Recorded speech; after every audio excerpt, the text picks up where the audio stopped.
NBC. The 1996 NBA Finals. It is a beautiful 65-degree day in the Pacific Northwest as you look at the new Key Arena located in downtown Seattle. This capacity crowd of better than 17,000 is hoping their Sonics can get back into the series after losing the first two games on the road. It's the Chicago Bulls and the Seattle Sonics in Game 3 of their best of 7 NBA Final Series. Hi, everybody. I'm Marv Albert along with Matt Dukas and Bill Walton. And Bill, the major concern of the Sonics, the fact that their all-star point guard, Gary Payton, just has not done it in games 1 and 2. What do you look for tonight from Payton? Well, Seattle's making this just way too complicated, and because of it, Gary Payton had been a non-factor offensively. Late in Game 2, Gary Payton had a terrific look, wide open with the game on the line, and he barely drew iron. The frustration's so very evident.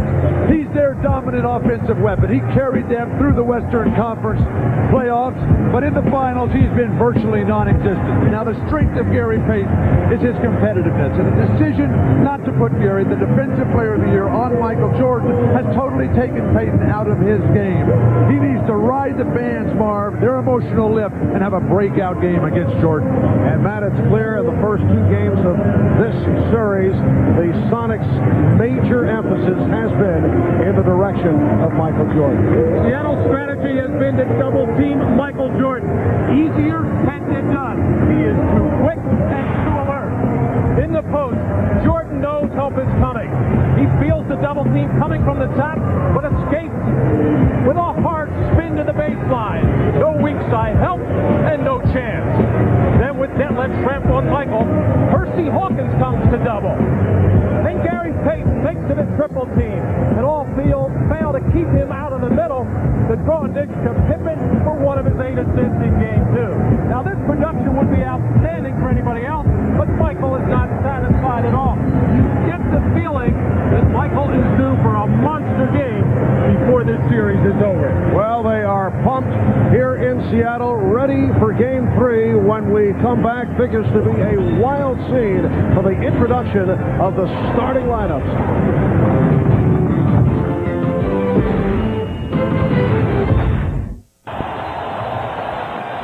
We welcome you back to the Key Arena in Seattle. And they are standing and cheering for the Seattle SuperSonics, who are 44-5 here at home, including the playoffs, and that also includes a victory over the Chicago Bulls last November. We're set for the introduction of the starting lineups. Let's go to the public address and Jim Gracie. Ladies and gentlemen, welcome to Key Arena at Seattle Center for Game 3 of the 1996 NBA Finals between the Chicago Bulls and your Seattle SuperSonics. And now, ladies and gentlemen, please starting lineup first of all for the visiting Chicago Bulls.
reports from both. Let's start with the Mob. All right, thanks, Mark. First, a change in the Chicago Bulls starting lineup. Tony Kukoc will start for Ron Harper, who will not start because of a sore left knee, but although he will be available. Now, in Game 2, Michael Jordan and Gary Payton finally got together for a little on-court conversation. Now, while it was very animated, Michael told me it was still friendly. He said he was welcoming Gary to his home and reminding him that they had no chance of winning there in his house. Now, Gary reciprocated by saying, well, on Sunday, you got to come to our place, and things will change. Now, Michael told me that he doesn't like having these kind of conversations on the court. He'd rather let his playing do his talking, and he feels like he struggled the first two games, and now it's time to have one of those statement games. For more on it, Seattle side, let's go down and While Michael Jordan is still the Sonics' priority on defense, Sean Kemp told me today that during their practice yesterday, they worked on defensive adjustments on Dennis Rodman, who killed them with 11 offensive rebounds in Game 2.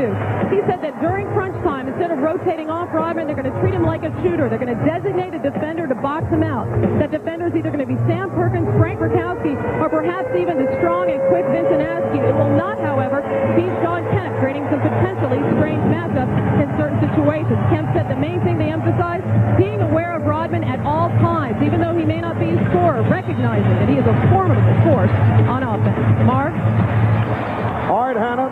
And as we saw prior to Game 7 of the Seattle-Utah series, the Sonics have added what can be labeled a new twist in revving up the crowd.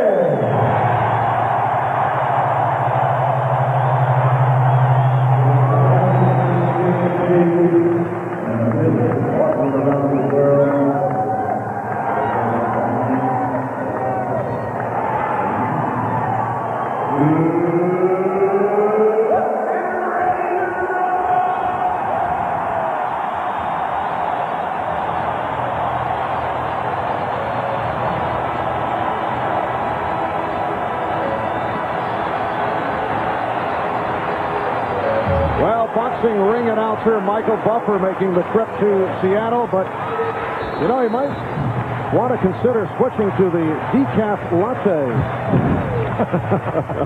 The officials, Dick Pavetta, Steve Javy, and Hugh Evans. A reminder that the Sonics and the Bulls are well aware of. Only two teams in the history of the NBA have been able to come back from an 0-2 deficit. Bill's Portland team did it in 1977 over the Philadelphia 76ers. Boston did it in 1969 against the Los Angeles Lakers. Seattle's got to have a great start today to give these fans some hope and keep them cheering. Plus, they have to attack and execute on the offensive end, fight through the fatigue. And the Bulls say they are ready for this emotional onslaught from this crowd. They know the Bulls, that is, cannot ease into this ballgame. Seattle is starting to gain some confidence. It is Irvin Johnson and Luke Longley on the opening tip and taken by the Bulls. Tony Kukoc in the starting lineup for Ron Harper, as Ahmad mentioned, because of the left knee bothering Harper, but he is expected to see action. Jordan going at Hawkins to the fadeaway. Rodman missed the tip. Longley missed. And Payton came up with the loose ball. So the Sonics to the offense for the first time, and it is Jordan guarding Payton. Shrimp played by Kukoc. Backs it in and feeds to Kemp. Rodman with the rebound. Dennis coming off the 20-rebound performance in Game 2. Longley. Well, Chicago has missed its last 12 shots. That figure dating back to game number 2. And Luke Longley scores for the Bulls. Longley knocked it away. And a foul is called. Luke Longley got off to such a terrific start in game one. A lot of it was because Irvin Johnson was looking to help other people out. Here, a terrific defensive play by Longley to first strip and then hold his position against Sean Kemp. And a bad pass, so the Sonics give it right back. Sean Kemp jumping in the air to pass. Cardinal sin in basketball. I don't see what Luke Longley did to deserve that foul. He stood totally still. Here is Kukoc. Well, Michael Jordan had a little chat with Tony Kukoc during the course of Game 2 and felt that he was a bit on the passive side. You recall he was tentative, held back in taking shots. And again, the ball to the Bulls, a traveling violation. And Tony Kukoc took some big shots in the third quarter, and as he did in game number 1, helped to turn things around. Pippen able to save that backdoor pass. Here is Jordan for 3. The Bulls continue their terrific ball movement, and I like the fact that Michael Jordan is guarding Gary Payton here. He is not going to let Gary Payton get off. Well, Payton does get it off and hit. What are you saying, Bill? Timing. Right in your face, Walton. You're next. Bulls 7 and the Sonics 2. So the Bulls able to get off to the quick start. Jordan setting up Longley. Yes. Talking to the Bulls prior to tonight's game, they're all concerned about the energy lift that this crowd would provide Seattle. Well, they took care of that with the fast start. Well, Chicago looked sluggish and slow of foot in game 2. Much quicker here to start game 3. Sam Perkins getting set to come on. Early substitution. George Karl not giving anybody a chance to play as Jordan will drain this 3. You can just see, as Ahmad was pointing out, the focus, the determination, and the fact that he's guarding Gary Payton. Trent got the step. Open shot for Perkins. And it's Rodman with the rebound. George Karl yanks Irvin Johnson, who did nothing right or nothing wrong, but in a couple minutes, what do you expect? And then they give Sam Perkins a shot too early. Here comes Trent. Hawkins. And Payton from deep in the corner. Rodman for Jordan. 2-on-1 development. The lead for Kukoc. Stopped by Hawkins. And a jump ball. Good play by Percy Hawkins. Hugh Evans called a jump ball, but the outside official, Dick Bavetta, has called a foul on Hawkins. Well, Michael Jordan and Tony Kukoc continue to have a little bit of discussion. I think Michael was disappointed that Tony could not catch and finish on that lob, but he didn't have his steps right. His timing was off, so all he had to do was he made sure he kept possession of the basketball. That was the smart thing. Pippen got the step and puts home the putback.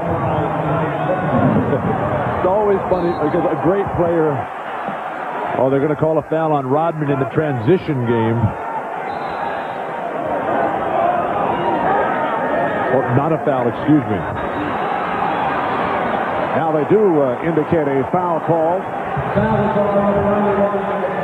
It is on Rodman, and a timeout is taken with 8:29 remaining in the first quarter. The Bulls with an 11-2 advantage. Although the Bulls won game 2 on Friday night in Chicago, Michael Jordan was not pleased with his own play or with the play of his teammates, and we talked about that earlier with Michael. Well, I thought we were not preparing ourselves appropriately for the game, mentally. I think Phil and the coaching staff have done a heck of a job in trying to get us prepared for the game strategically, but I think what we have to do is consume all that and then go out there and execute it properly. And we got to have the right mental preparation to do such. And I felt we were, because at home, taking things a little bit for granted, a little lightly, and it showed in the first half. Well, it has not appeared to be the case here at the start. Gary Payton has come out firing away. You just saw that air ball from deep in the right-hand corner. He's taking lots of shots, but those shots have got to go in. Seattle 0 for 3 from behind the line, continuing a disturbing trend as Jordan making that statement game, going at who's ever guarding him. Well, whatever the Bulls did yesterday at practice and what they talked about today, they are moving their bodies and moving the ball. The offense is crisp. You mentioned the disturbing trend as Kemp is able to get position inside. The disturbing trend from three-point land. They are now 8 for 34 from downtown in this series. Well, that's been the focus of Chicago's defense throughout the playoffs against every team. They do not want to give open looks to anybody. Tony Kukoc with a beautiful move. He's hit 2 of 3. And the Bulls are up 15-4. Another bad pass. The sloppy play by Seattle continues. Assist to turnover ratio. We talked about it at the open. Plus, you get this sense that this is like Game 3. Chicago at Orlando, that 20-point victory. Chicago came out and played perfect basketball, particularly from the defensive end. Backdoor lead for Longley, who blew the layup. And here's Kemp. Offensive foul. It's a charge on Kemp. Well, Dennis Rodman saw that was coming from about 30 feet away. He couldn't believe it. Sean Kemp just kept coming and coming and coming. He was standing there waiting forever. The offensive charge. Another turnover. And twice now, Jordan at the offensive end has thrown lob passes. Once to Kukoc, once to Longley. I don't know if they work on those in their native Yugoslavia and in Australia. They need more television sets over there. Bill turning very, very cruel here. Well, that's how you learn the game, Marv, is as a kid watching the games. We may see Michael curb those lob passes the rest of the way. Throw them to Scotty and Rodman. Illegal defense was just called for the first time against Seattle. Here's Kukoc for 3. Well, Phil Jackson forced to go with Tony Kukoc as the starter because of the knee problem suffered by Ron Harper, and Kukoc has come out on fire. 3 of 4, 7 points. 18-4 Chicago lead. Shred for 3. Did not hit the rim. Very poor offensive execution. Did not the kind of start that Seattle needed. Chicago is playing perfect. And here's Pippen drawing the foul. Well, all season long, when Tony Kukoc has had the opportunity to start, he has delivered. In all of his statistics, much, much better.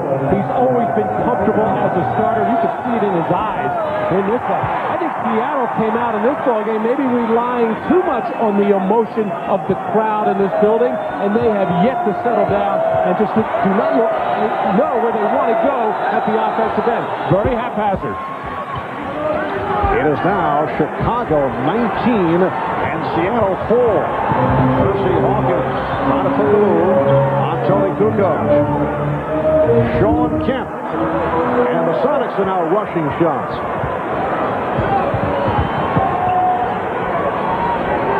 Longley with the pick. Oh, beautiful pass. And the Bulls showing their usual superb ball movement. Jordan, the tip by Pippen. What an effort to get to the ball. Marv, Chicago's tipping a lot with great positioning, but they bring those down and just try to go up with them again rather than very difficult tips which aren't falling right now. Well, the crowd wanted a foul. Hersey Hawkins challenging Luke Longley. It will be Seattle ball, 17 on the shot clock. Schrempf. I thought the Sonics had a notion early in this game. They wanted to go at Kukoc with Schrempf. They went a couple of times. Detlef didn't take the shot, but there's a mismatch there. They looked at the tape of the game the other day. Tony Kukoc has trouble guarding anybody. Longley. Try to bank it. Kemp on the rebound. Hawkins. 3-on-1. Payton for Perkins. Nicely done. And that gets the crowd going. The Bulls with a 19-8 lead. Delay of game warning with the Sonics batting the ball away following this. Well, the 3-on-1 set up by Michael Jordan, gambling just over midcourt, going for the steal, and Tony Kukoc had to feel like Custer there. And the Bulls call for time. 4:50 remaining in the first quarter.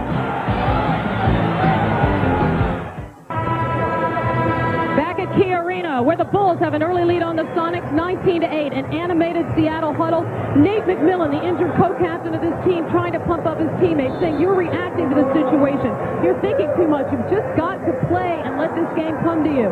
Sam Perkins telling his teammates, we're rushing, we're forcing shots, and we've got to stop doing that. And then George Karl telling them to take care of things on the defensive end and get into the regular rotation. Start it with the defense. Ahmad?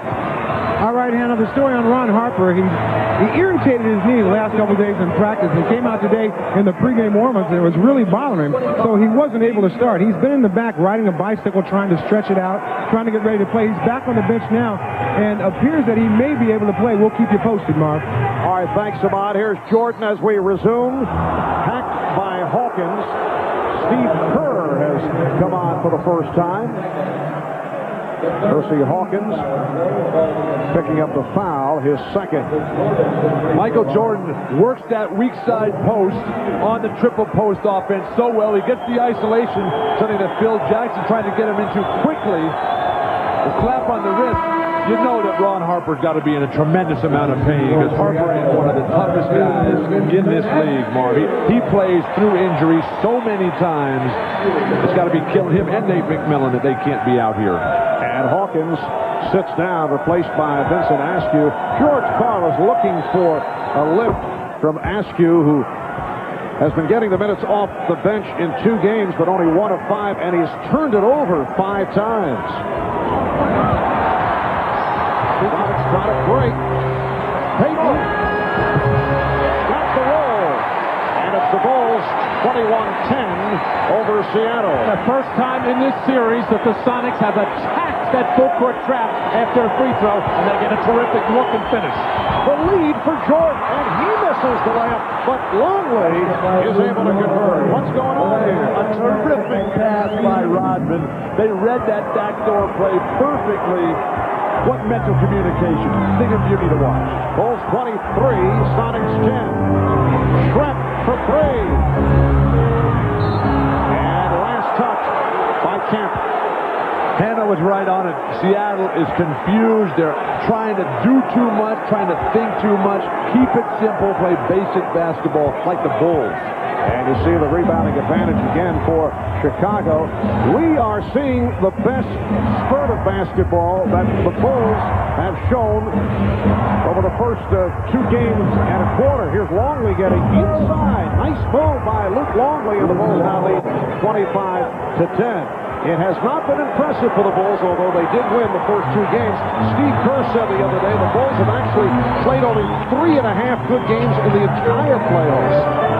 It's nice that they set such a high standard for themselves. That's one of the reasons they've dominated basketball this year. Kemp able to save it. Shot clock is rolled down to 3. Down to 1. And it is a 24-second violation. What a defensive sequence by the Bulls. But Seattle's forwards on the offensive end are really giving them nothing. These are their creative forces, Kemp and Detlef Schrempf. These guys are jumping in the air to throw wild passes, not making good, strong, authoritative moves to the hoop. 3 minutes to go in this first quarter. Here's Kerr from way downtown. His shooting has been off in this series. Well, Steve has been unable to make him from the new three-point line. He's moved further back. Feels he can maybe get his touch again. Perkins off the head fake. Sam Perkins with a strong move. Bulls 25. And the Sonics 12. Longley unable to control Perkins. Perkins is left-handed, though. Jordan, yes, 9 points. for Jordan. He's hit 3 of 7.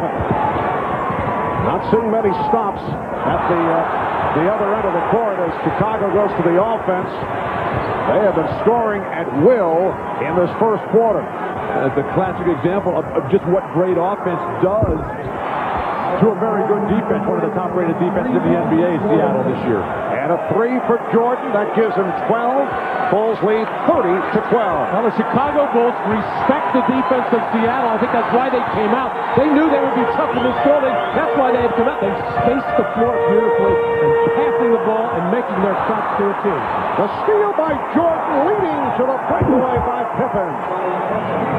Oh, the Bulls are just eating up the Sonics in this opening quarter with 1:35 remaining. It's the Bulls 32 and the Sonics 12. 20-second timeout called by Seattle. Michael Jordan hits the three-point shot and then comes right back on the defensive end on the advancement of Seattle's offensive possession. The look-away pass is Scotty off to the races, and you have to wonder if Chicago was just toying with Seattle back in the Windy City.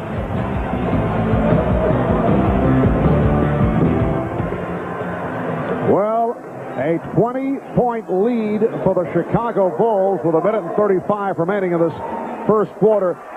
The largest lead at the end of the first quarter in the history of the NBA Finals. 20-point lead by the Lakers over the New York Knicks back May 6, 1970. That was game number 6 of that best of 7, followed up by the long-remembered Willis Reed appearance in Game 7 back at Madison Square Garden, leading to the victory in the series by the Knicks over the Lakers.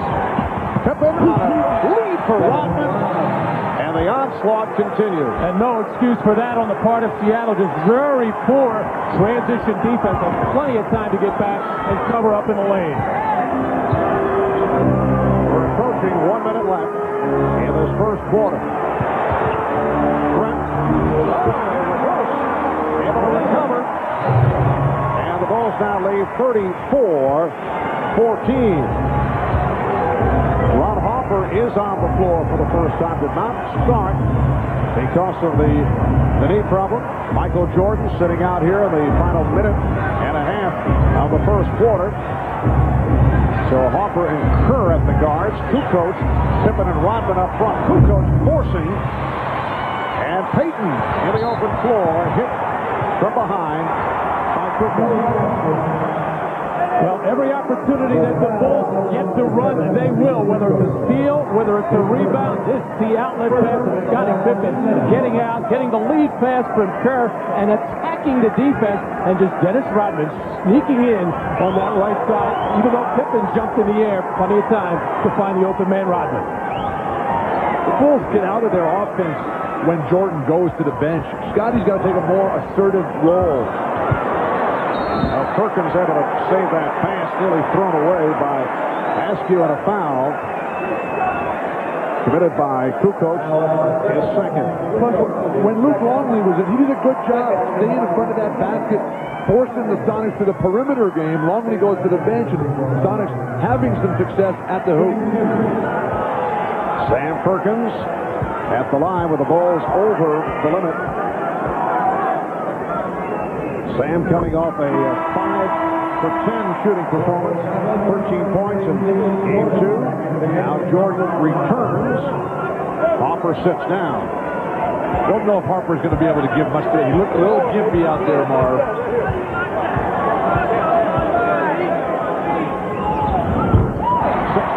seconds remaining in the quarter. 18-point Chicago lead. The Bulls holding for a final shot. Down to 5. Jordan putting moves on Askew. 1 second remaining. Well, Askew played him well. So the Chicago Bulls in command after 1. They are up 34-16. Tony Kukoc providing a lift in the starting lineup at 3 of 5, 7 points, 12 for Michael Jordan. We'll be back in Seattle right after these messages.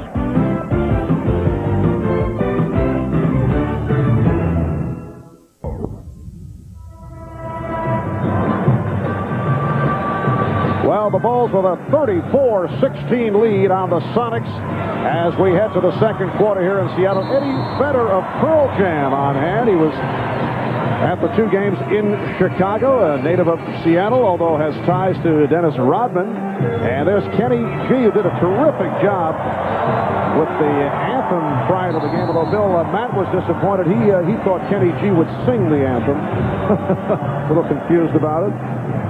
Kenny is a regular Sonic fan. Played the national anthem the opening night here, but the Sonics are shooting themselves in the foot here. They got 6 turnovers. They're 0 for 6 from behind the line.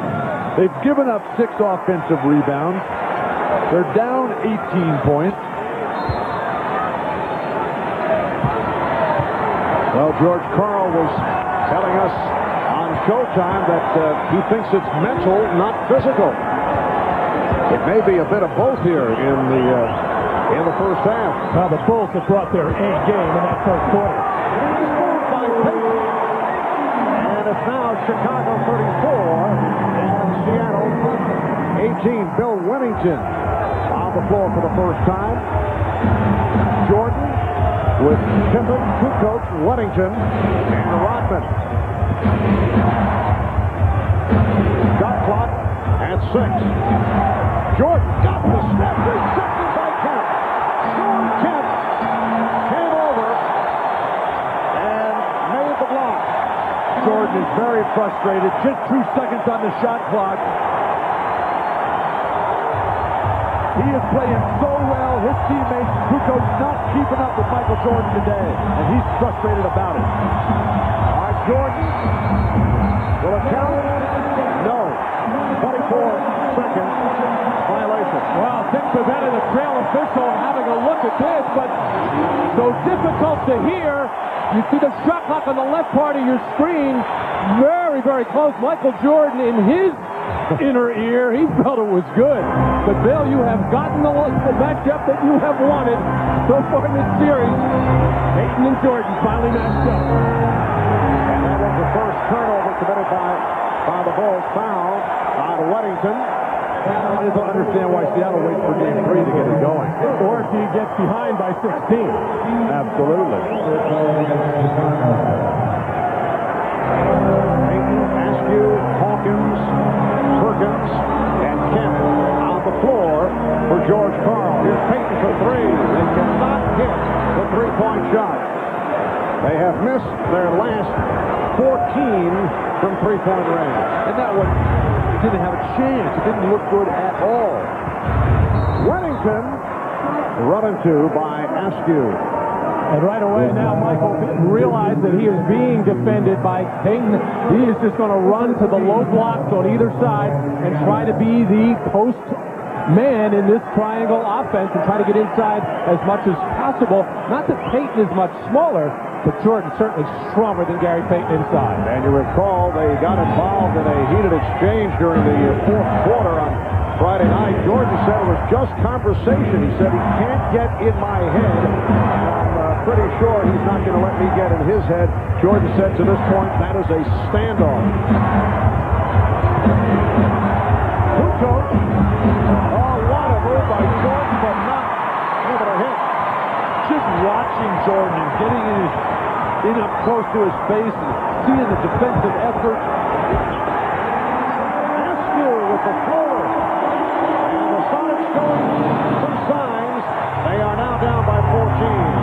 But Jordan's presence just so inspirational. And the crowd very much back into it. Hugh Evans calls the foul on Gary Payton.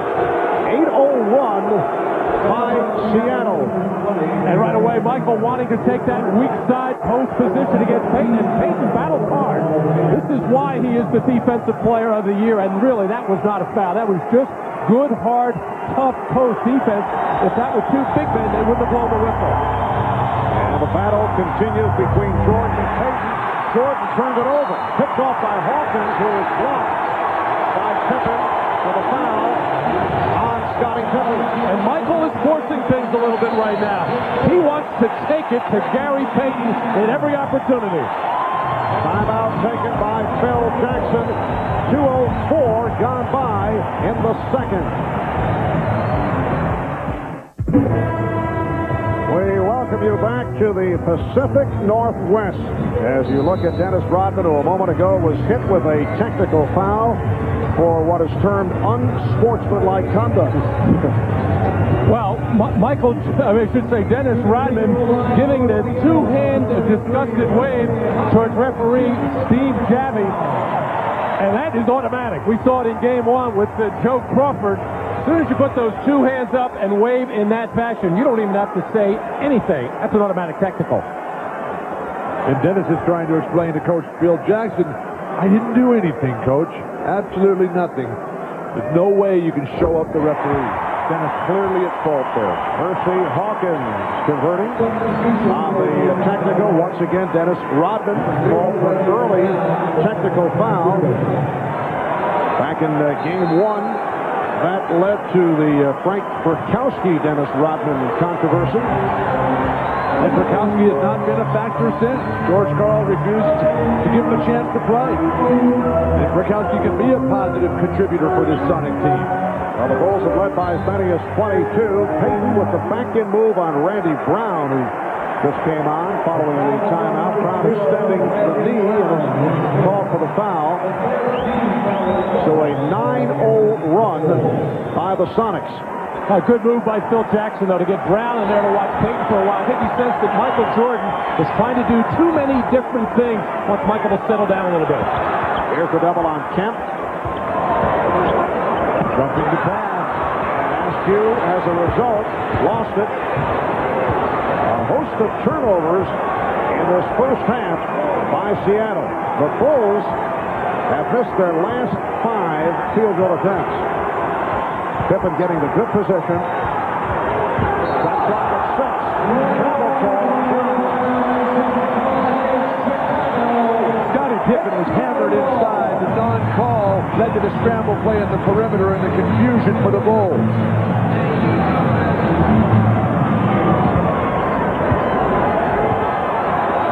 Payton again working on Brown. Payton lost his balance. Payton, oh, what a sequence. Gary Payton operates so well when he gets the ball down low on the left side. That's one of the things that Ron Harper has kept him from doing it. Brown puts good pressure on, but he still let him get that deep. But look at the size differential that Randy Brown gives up. Weddington going glass. And now Steve Javy with the call. Maybe a double foul here. Yes, it is. A double. Don Kemp. And Rodman. And Rodman getting a break there, and Sean Kemp can't believe anything was called against him. He was just boxing out, a push and a shove from Dennis Rodman, and very quickly, Michael Jordan got right into the face of Dennis Rodman and told him, cool it right now. You've already got the one technical, and this was very close here. On the weak side, Rodman and Kemp battling for position, and you see there, Rodman clearly the instigator. Kemp just trying to hold his arm up and box out Rodman. And now Sean Kemp has 2 fouls, but he was not involved in that play at all, and he has to go to the bench. And Rodman also sits down after collecting his second. Trent for Askew. And it's a charge. Offensive foul. Vincent Askew trying to make things happen. His offense off, although he's not noted as an offensive player, but with the injury suffered by Nate McMillan, they're looking for a bit more from Askew. Or Askew is pump faking that 3-point shot. He hasn't even taken one. That pump fake doesn't work. Make another swing pass rather than try to create off an ineffective pump fake as crew coaches in the lineup. Turnovers a problem for Seattle all season long. Yes, they force them, but they kick it away too many times. 9 turnovers already in this first half. Shot clock at 5. Brown for 3. Randy Brown, who does not think shot first, able to hit from 3-point land. So much of that is coaching. Bringing the guys off the bench like Purr and Bushler. They make so much of the Chicago bench But really, these are all guys who nobody really wanted. Much the way Orlando has a bench that nobody wanted, but Chicago, through Phil Jackson, they just have such great ball movement. Everybody willing to give it up because they know because of Jordan's leadership, he'll give it right back. Randy Brown on that last foul. How about Brown during the regular season? 1 for 11 from downtown and just hit over 3 here in the NBA Finals. 16-point Chicago lead. Shot clock down to 5. Perkins on the rebound. And the officials check with each other. The ruling last touch by Brown of the Bulls. Phil Jackson up the sideline arguing for a double dribble on Sam Perkins, but it was not an intentional dribble, the first bobble of the ball. George Karl wants a timeout. 7:09 remaining in this first half. The Bulls 39, the Sonics 23. Regular action of the NBA Finals, you'll know who reigns as NBA champs. Now go behind the scenes to find out where, when, and how they did it. Call attendee said. All this with the official 1996 NBA Finals video. Nothing gets you closer to the NBA Finals. Order yours now. Call toll-free 1-888-8-GET-NBA. This is not a good stat line for the Sonics. This includes tonight in the first half. They have picked up 41 assists, a low number, and they've turned it over 43 times. Well, it all speaks to their execution on offense. Not enough ball movement, not good passing, and consequently, you're not going to shoot the ball very well. But the Sonics have had problems with turning the ball over all season long. That man, Sean Kemp, averaging 4 turnovers a game throughout the season. He's got 3 tonight, as does Askew. Kemp averaging over 30 points a game in this series. He's got 2 points this afternoon. Seattle had only 10 assists in the game on Friday night. Payton able to chase it down. Trent eluding Bushler, who just came out. That left Trent with his third field goal. He has 6 points. And the Bulls now lead 39-25. Chicago is led by as many as 22. They came storming out to quiet this crowd. The crowd getting back into it with the good play by the Sonics, who were able to run off 9 straight points. Kukoc will go to the line as he was hit. This is just another example of what I would call careless defense. Yes, it's the way Seattle plays, but let's watch Ted Trent first. Having to shake off the challenge shot there, got a good look at the basket, and Ted Trent is going to have to do a lot more of that. But at the other end, ball goes inside to Luke Longley, and Gary Payton just gambles and comes over and double teams, and then leaves his other defenders out of sorts underneath the basket. You just can't do that. Matt, Chicago is the best offensive team in basketball this year by the numbers, but they stick with their patterns. You always sense, well, we know this is coming because they're going to post up a guy, they're going to flash off. Seattle is too much of a scramble. Off the pressure defense, a foul on Bushler. Bulls over the foul limit. 6.5 minutes remaining in this first half. You see Craig Burkowski getting set to check in. Dennis Rodman has been sitting it out, as has Sean Kemp after they picked up the double foul. Kemp is now back on the floor. Sean Kemp very quiet in this first half. 1 of 3 from the field.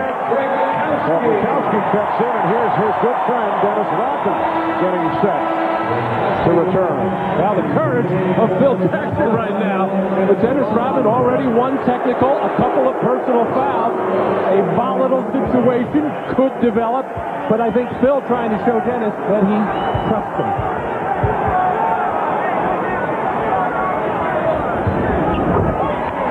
Bulls 41 and the Sonics 27. Coaches have to show trust in their players. That's why Phil Jackson is the coach of the year and the best coach in the NBA today. Phil, are you on the take here? Not that I would disagree with that, but you're pushing Phil right there. Look what he does with this team. I mean, Luke Longley, nobody wanted him. Steve Kerr, nobody wanted here. Randy Brown, Bushler. He's taken all these guys. They learn from Jordan. They learn from Pippen. And they get an unbelievable team here that thinks basketball as a unit. Oh, I'm not disputing it, but I think this is about the 5th time it's been mentioned. And I wouldn't say that nobody wanted the players that you mentioned. It's just that they found their niche for this particular ball club. Luke Longley with a nice move as Rodman and Rakowski became entangled. Luke Longley with a terrific start. 5 of 8 from the field. 10 points. Bulls lead by 16. Schrepp for 3. And Rodman with the rebound. So the Sonics 0 for the last 15 from three-point range. Jordan got caught. Oh, Michael Jordan with a couple of miscues here in the first half. Oh, nice pass from Payton. Detlef Schrempf with 10. And Chicago's lead is now 14. More and more plays like that will get Seattle right back into this game and into this series.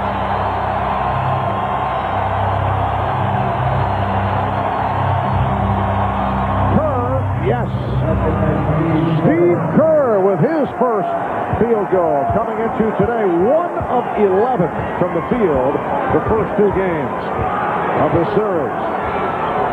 And coming off a superb shooting performance against Orlando. Detlef Schrempf, a different player here in the first half. He's manhandling Judd Bushler right now in the low post, but Detlef Schrempf can do that to various sizes and shapes of players.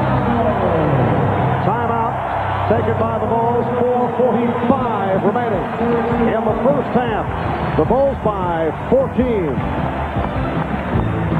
We return to Key Arena in Seattle. Here's what's coming up on the Prudential Halftime Report. We'll bring you more of Jim Gray's interview with Dennis Rodman, one of the best rebounders in history. He won his 5th consecutive rebounding title this season. We'll also get the thoughts of Julius Erving and Peter Vesley on the first half of the Bulls and Sonics. Chicago has been great so far, building a 14-point lead. Let's go back courtside to rejoin Marv Albert, Matt Dukas, and Bill Walton. Marv. Thank you, Bob. And the Bulls have been able to do it despite the fact that Michael Jordan only 4 of 12 from the field, and he has missed his last 4. He's also turned it over uncharacteristically on 2 occasions. They double up on Jordan. Kukoc. And back comes Payton. And Schrempf took his eye off the pass, looking for the shot. Mark, Gary Payton has a careless habit of giving up that ball in transition on the flow in the mid-court area. I think that's a bad mistake. Pippen is blocked, and then Schrempf. Rakowski, but with the strip, but threw it away. Now single coverage with Hawkins on Jordan, who goes right at him, and is fouled. And you mentioned Jordan's performance, Marv, but it was his start that set the tempo, that got him out to that 20-point lead, and they've just been sort of hanging on right now, just sort of trying to keep the status quo, maybe get to halftime with a good solid lead, and then come out in the third and just really hammer down again. That seems to be Michael Jordan and the Bulls' approach today. Well, Michael had his free throw shooting problems in Game 2, just 10 for 16. And he is well aware that every time that he drives to the basket, there is going to be some kind of a hard foul. Talking to him before the game, I asked if it was borderline of some of these maybe flagrant fouls. He said no. He said they are clean, hard fouls, and we expect them. We got to be ready to take them. We saw John Sally check in. So Sally with Longley and Kukoc up front, Pippen and Jordan in the backcourt. 16-point Chicago lead. Sean Kemp, who has been quiet, facing the double team. Here is Schrempf. Rakowski. And knocked out of bounds. And a foul call on Rakowski. Sonics are over the limit as Frykowski commits his second personal. A wild offensive sequence for Seattle where they're really just throwing it up there. They need to get better shots. But you drive in there, you draw the defense, and then you kick out to somebody who's standing at the foul line or the three-point line. Frykowski unable to get it going. And Frykowski sitting down. Jordan now with 15 points. The Bulls 48 and the Sonics 31. And this game 3 of the best of 7 NBA Finals Series. Game 4 here in Seattle Wednesday night. 9 o'clock start Eastern Time, 6 out on the West Coast. 3.5 remaining in the first half. Sally on Perkins. Kemp around Longley and fouled by Longley. Well, Sean Kemp is so confident when he goes into a one-on-one situation against Luke Longley, whether it's close to the basket, whether it's on the perimeter. He knows he can put the ball on the deck and get in there and create some contact from Luke Longley. And that was just a careless foul by Luke as he reached in. Sean Kemp with just one field goal, 1 of 3 at the line. Kemp has been the offense for the Sonics' first 2 games, 29 points. And in game 2, he had 32 points in game 1. Longley sitting down after picking up his second foul, leaves with 10 points. So the Bulls with a 49-33 lead. Marv Rodman's been in and out of the lineup so much tonight, almost like on a yo-yo there. Impossible for him to get a rhythm for the ball on the boards. Kukoc able to save it. Pippen resets. Shot clock down to 4. And it will be Seattle back in possession. So if you're George Karl, you're just hoping in these last 3 minutes that you can close this gap, get into around 10 or 12, so you have something positive to talk about during halftime. Back comes Kukoc.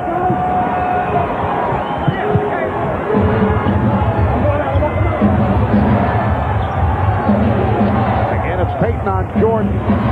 Sally, played by Kemp. Jordan, yes, nicely done on the setup from Kukoc. Marv, they just keep moving all the time. When one guy has the ball, they're not standing watching. And there's nothing passive about Tony Kukoc here in the first half. Sean Kemp, 6 points now for Kemp. The Bulls 51, the Sonics 35. Tony's one of those guys who responds to the challenge. A very competitive guy, even though quiet personality. Harper out, he knows it's his day. And Michael Jordan picking it up. He has 20 points. The Bulls by 18. Well, Tony knows he's playing with a lot of fellas out there who have a lot of championship rings, and he's got a few European championships of his own, so that's a good lineup. Offensive foul. That's 3 on Kemp. Sean Kemp working for low post position, just nails John Sally with an elbow in the head. The referee's right on top of it. Digging in deep there, Sean Kemp leans right in. And that initial elbow from the left side, right to John Sally, who does know how to respond once that whistle blows. And Kemp sits down. David Wingate comes on for the first time.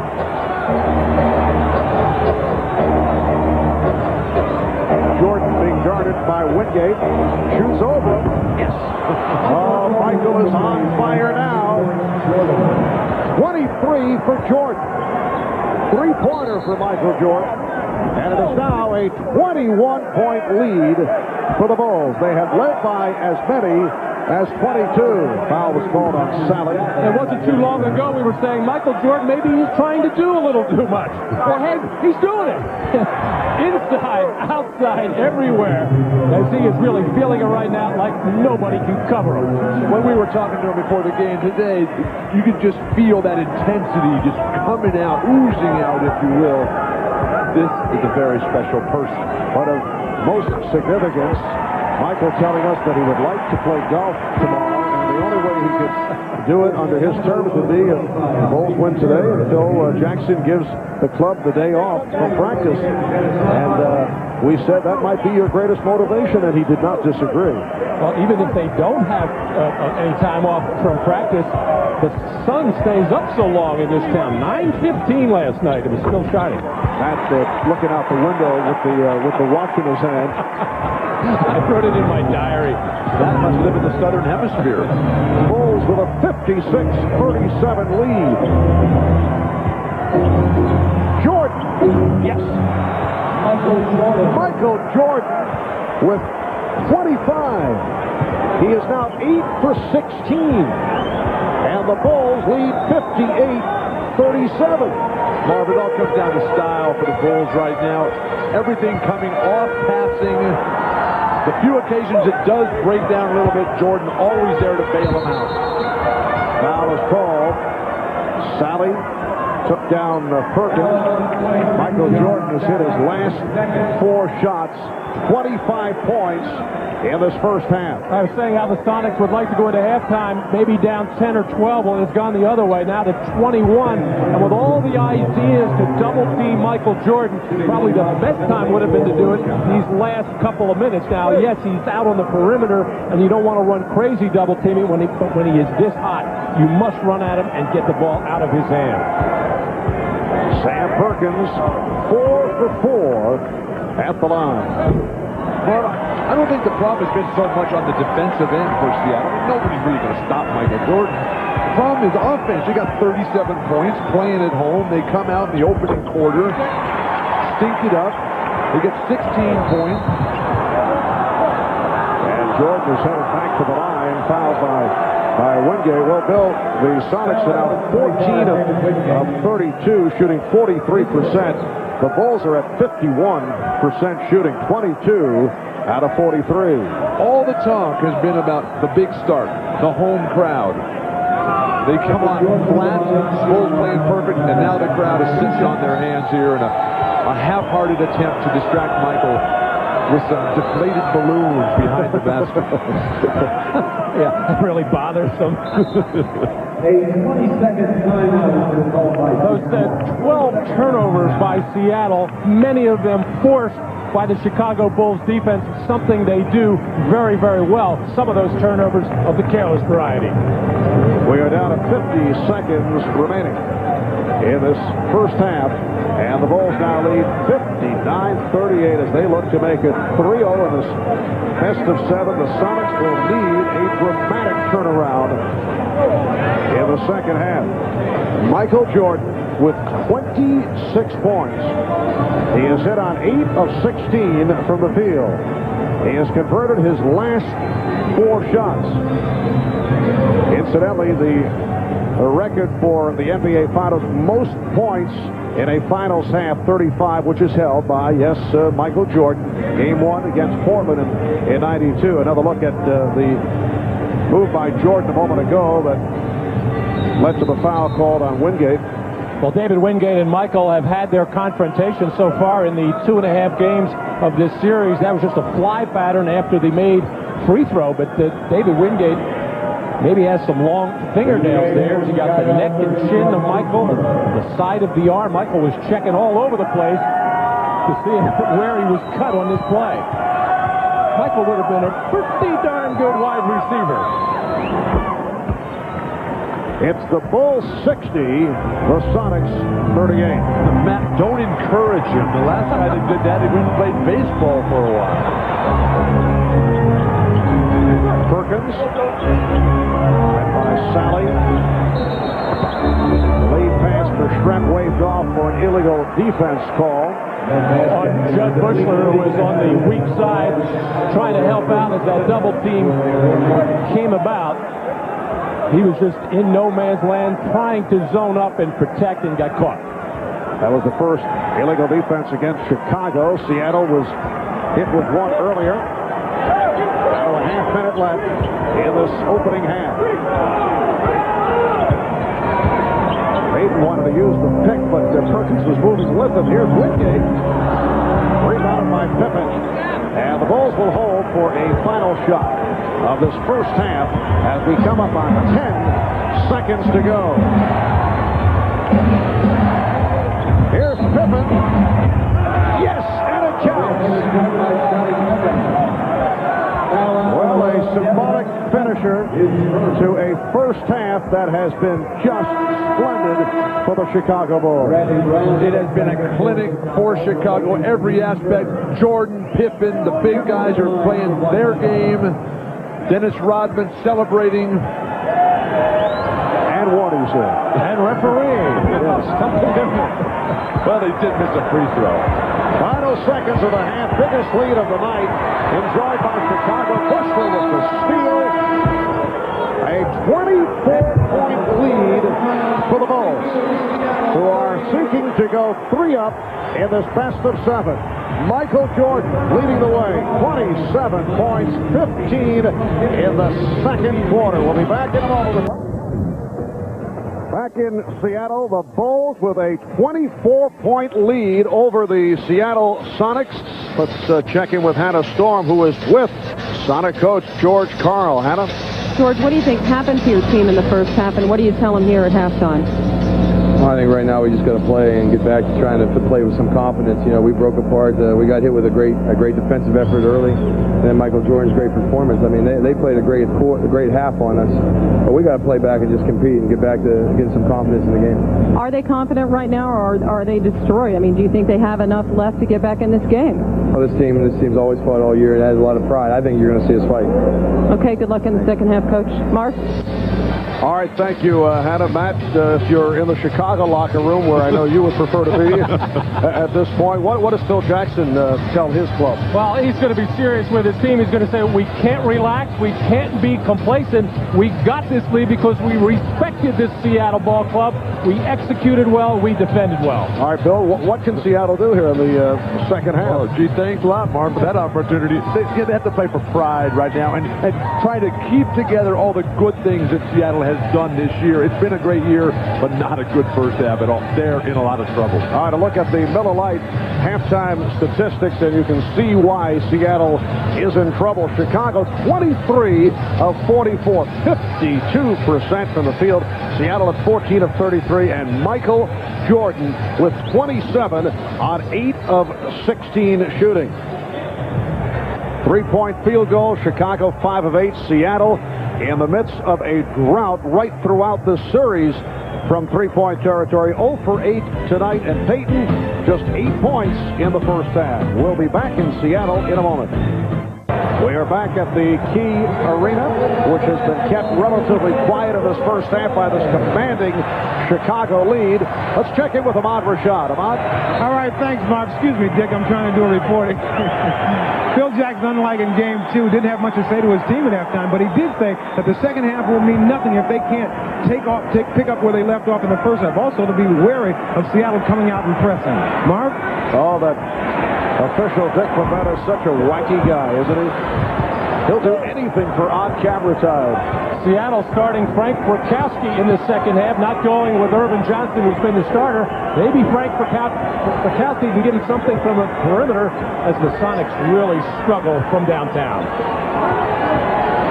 Longley comes out, followed by Brakowski. Shot clock is down to 2. Here is Longley. Luke Longley with 12 points, and the Bulls now lead 64-38. Mark, remember what Michael was telling us before the game about how he was lecturing Luke about when you get popped in the eye like that, take those 5 stitches. You got to come out and show them that you're not going to allow that to happen anymore. Longley's done it with his game today. Took an inadvertent elbow from Sean Kemp. And actually wanted to leave, and Phil Jackson was saying, no, you play through it. You stay on the floor. But, of course, with the blood dripping down, he was forced to leave. And Jordan was upset because he felt that Longley was just too low-key about taking that shot. And that is another Seattle turnover. It is turnover number 13. And Michael Jordan slipped and fell into one of our cameramen on that last play and just went over to make sure that he was all right as Michael went hard to the floor. That was a terrible pass by Gary Payton. Well behind Frank Brakowski on the dead run. Kukoc from three. Longley tried to punch it on the back tap, but carried out of bounds. Well, Michael Jordan with that, what has now become the patented get up in the air fadeaway shot, just kept fading all the way back and all over our NBC cameraman. Crowd trying to urge on the Sonics. Kemp fouled by Longley. That's 3 on Luke Longley. No team in the history of the NBA Finals has ever come back from more than 21 down at the half to win. The Sonics trailing by 24 at halftime.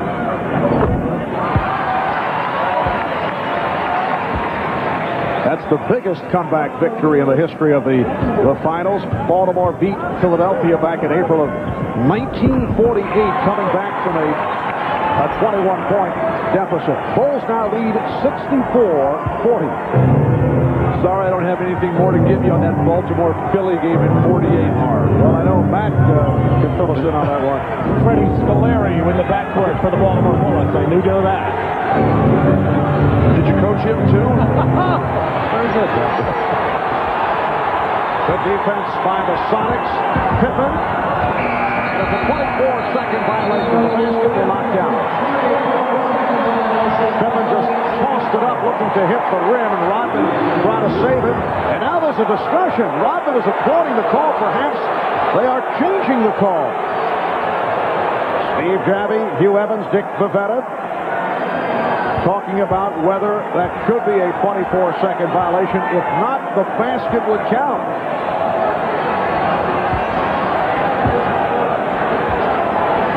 So tough because they have to visualize the replay in their mind.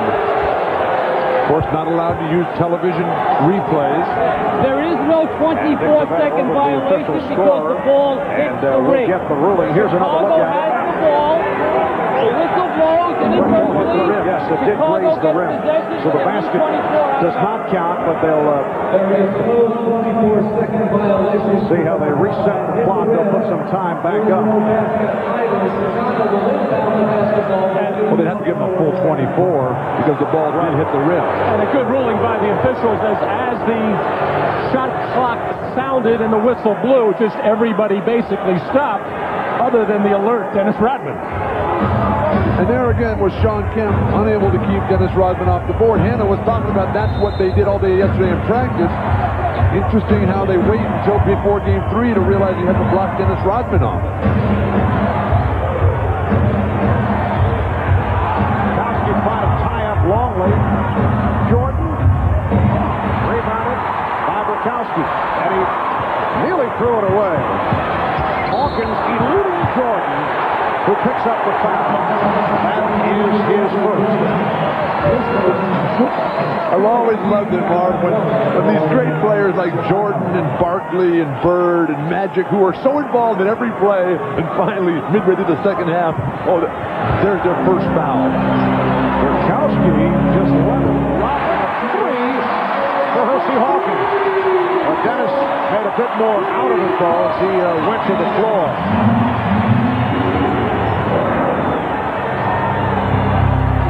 3 minutes gone by in the third quarter.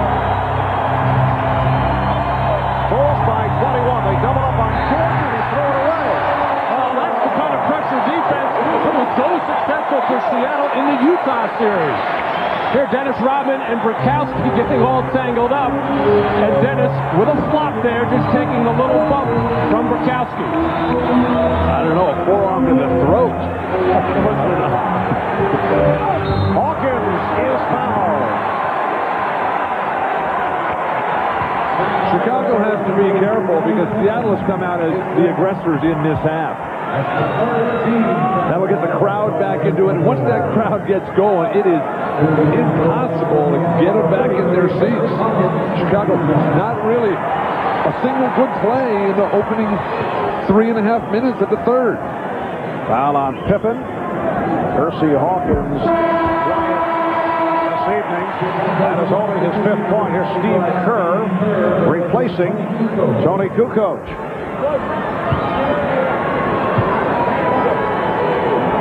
Tony Kukoc providing A lift for the Bulls in the first half. Start of the game because Ron Harper is bothered by a knee problem. Kukoc with 9 points. So the Bulls now lead 64-45, pressured by the Sonics. And Longley is able to bring it across. One of the reasons for Kerr is that he is expert against the trapping, pressing defenses that Seattle's going to throw on the rest of this game. Longley. And Jordan able to keep it alive at 24 for the Bulls. Jordan fouled. Rakowski with the wraps on Michael Jordan. Frank Rakowski involved, picking up his third personal. And Rakowski and Rodman having some extracurricular talk there. Michael Jordan once again quickly getting over to Rodman and pulling him away. Well, the crowd here in Seattle very much back into it, with the Sonics chipping away but still trailing by 19. Travel called on Longley. Well, you can also tell from the talk of George Karl in that halftime saying, hey guys, we got to let it all go right here. Frank Rakowski, if you can get somebody involved, do it. Sean Kemp, you have to start getting physically involved in this ball game. 7-0 run by the Sonics. Bulls have led by as many as 26. Trent. Rebounded by Longley. Crowd wanted a traveling violation on Longley. Well, that's the kind of offensive play that's typified Seattle all day. Trying to beat a guy, a great defensive player, one-on-one, going to your left with a fadeaway jumper. And here's a fadeaway jumper by Rodman.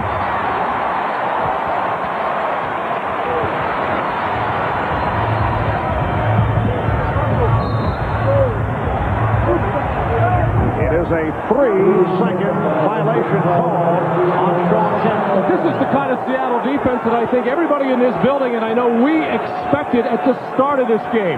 Very physical, very grabby, clutchy, and just get into the chest and into the face of the Chicago Bulls. The Bulls never let them get into that early in the first quarter. Yes, the Sonics swarming defensively here in the third. And they've cut into that Bulls lead. Again a whistle, 3 seconds against Chicago. And the call by Steve Jabbing over on the weak side probably could have called something else there as Rodman and Rakowski get all tangled up, and then it's the 3-second violation. Well, Seattle's defense has gotten serious here at the start of the third quarter, challenging every pass, every shot, and here's Sean Kemp popping Rodman in the chest. And as they get all tangled up, something could have been called there of a foul nature, but the official wisely called the 3-second violation. We should be happy with that call. Well, Dennis Rodman has to be very careful. This is where he usually has his problem. When they're way up, the game is not in the balance. And where was this physical response from Seattle early on in this series? Well, the Bulls have not scored in 4.5 minutes. They've been outscored here in the third, 7-2. Kemp had it excellently knocked away by Payton, able to recover and hit. The Bulls 64 and the Sonics 47. 6.5 remaining in the third quarter. Bulls in this third quarter turned it over 3 times. Only 1 of 7 from the field. Make it 1 of the last 8. So difficult for a team with a huge lead to come out with that edge and that sharpness. Very dangerous for Chicago as they're in danger of losing this entire lead. All right, Pippen with the rebound on the Schrempf miss. Well, the Bulls with a magnificent first half, probably their best of the playoff run. Rodman able to keep it alive, and I lost it. Payton with the steal. Hawkins for 3. They just cannot hit from downtown, and it leads to this. A fast break bucket by George. And George Karl has been saying, if we don't make threes, we cannot win. What a beautiful play by Steve Kerr to start that 2-on-1 break. Kemp with the spin move, but had nowhere to go. Brykowski for three, and he is able to hit. A three-pointer for Brykowski. And the Bulls now lead 66-50. So Seattle 2 of 12 from downtown. That's Brykowski's offensive game. Feed off the penetration, spot up at the line. What a pass, George. Longley. Tied up by Kemp. Sean Kemp with a brilliant defensive play. Well, Luke Longley wisely keeps moving, find the open area as Jordan is double teamed, and then Luke Longley trying to do the right thing, take it strong to the basket, but just unable to finish that play off against the bigger, stronger, quicker Seattle defenders. Picnic was blocked by Brykowski, who is becoming a factor in this third quarter. Foul called on Rodman.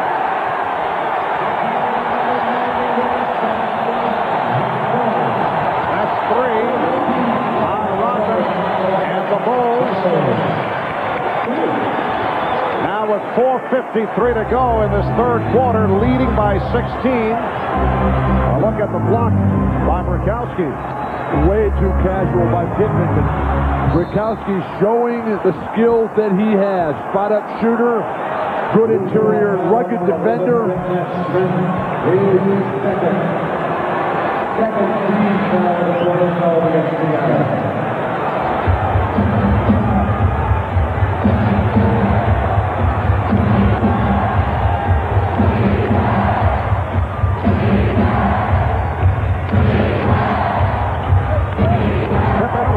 To Brykowski.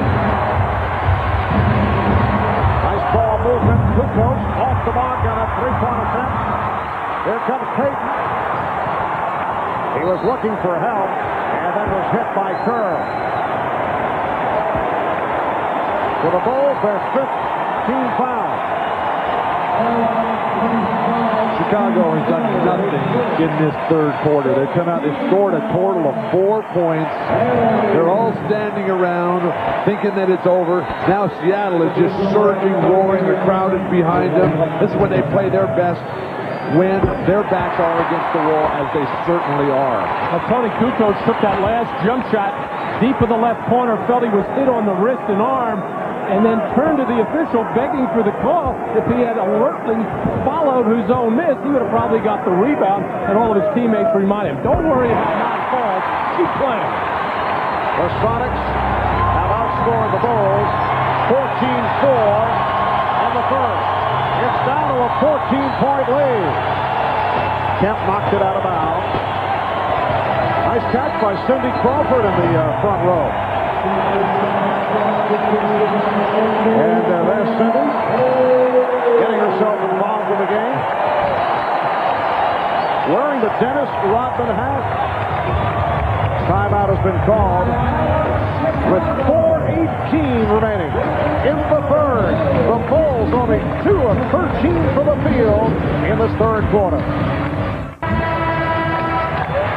Well, the NBA and NBC Sports have teamed up and created the official website for the NBA Finals at finals.com. Game previews, player bios, video highlights, the latest news on the Bulls and the Sonics. Plus, during our NBC broadcast of the Finals, fans around the globe can interact with our very own cybercaster, Steve Snapper Jones. Busy at work, as you can see.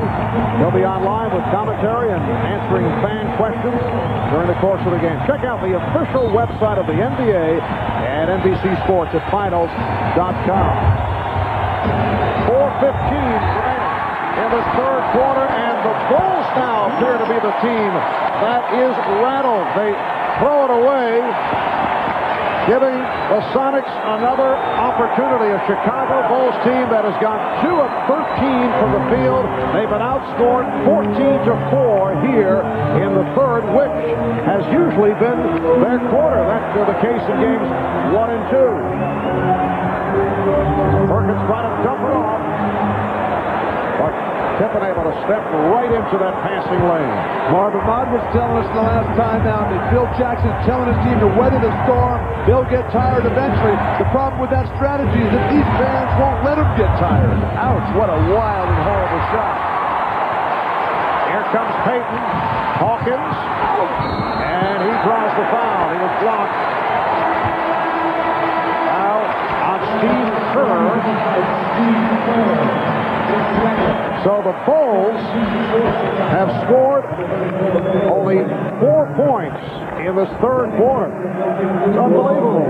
3:33 remaining in the quarter. Fewest points in a quarter in the NBA Finals, 11. New York Knicks against the Los Angeles Lakers, April 30th, 1972. Well, the Bulls just have not done enough with their defense to create some fast break opportunities, and then when they have to walk the ball into the front court and try to run their triangle offense, the pressure defense of Seattle has just totally taken them out of the rhythm. Hersey Hawkins, 4 for 4. 8 points for Hawkins. David Whitney with a cameo coming on for Detlef Schrempf. And again, the crowd wild here at the arena. Kerr for 3. Bulls 68. The Sonics 54. Perfect execution of the set offense. Take the ball to one side, double down on the other for Steve Kerr. Kemp able to get inside. Sean Kemp got off to the slow start. He has now become a factor. He has 12 points. And Marvin, a very tough matchup. Good coach trying to keep Kemp away from the basket. He can only hope to get it back on the offensive end. Chain of defense. Shot clock at 7. Pippen. Oh, beautiful move with a head fake on Hersey Hawkins. And Phil Jackson and the Chicago bench are wondering why Steve Kerr was not credited with a three-point shot. Apparently they did wave it off. Call it a 2. Here's Wingate for 3. David Wingate from downtown. And the Bulls lead 71-59. Michael Jordan's got to get more assertive. He's got to start calling for that ball, waving his teammates away so he can get to the hoop. Shot clock at 6. Pippen. Here come the Sonics. Just under 2 minutes to go in the third.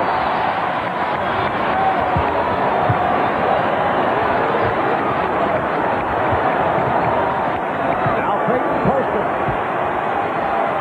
Facing the double team. The steal by Pippen. Kukoc chased by Perkins. The Bulls with a 73-59 lead. Well, Steve Kerr in trouble under duress with the post-up of Gary Payton, and his teammates came quickly to his aid and forced the turnover. Matt, you mentioned the Bulls defense not getting it done. They've upped it.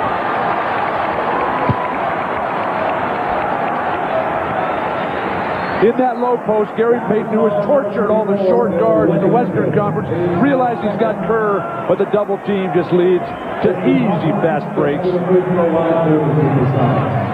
committed by Weddington.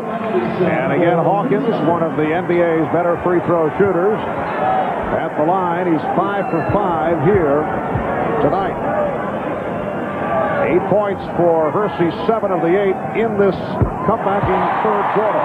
Now, when Gary Payton gets in that position with a guy like Steve Kerr, he's got to anticipate double team, and that's where he's got to find his three-point shooters. The only two on the floor right now are Hersey Hawkins and Sam Perkins, but they have to be spotted up and spaced correctly. A Chicago lead, 124. It's now 12. I'm surprised Phil Jackson hasn't come back with Dennis Rodman. Maybe he was upset with the fact that Rodman was losing his cool and concentration with the big lead. And the outside official, Steve Jammy, calling it on Hawkins. Non-shooting foul for the Bulls, their first team foul the last 2 minutes. I think Phil just does want to weather this storm now and make sure that he has fresh troops for the final 8 minutes of this ball game.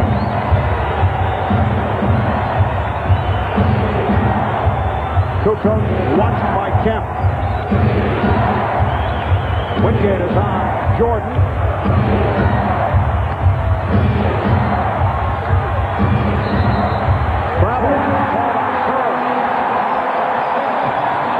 Scottie Pippen is really hesitating when he gets that initial pass.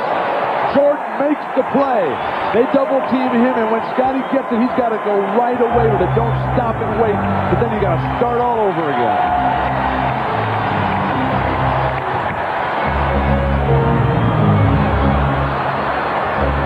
Down to 40 seconds remaining in the third. Hawkins got the step. Wingate.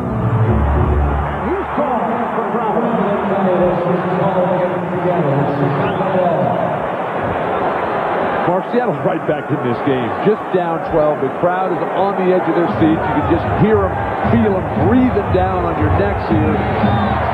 The offense has really picked up. This is Seattle's Sonic basketball. But this is as tough and intense a defense as you'll see all season long from two teams on the same floor.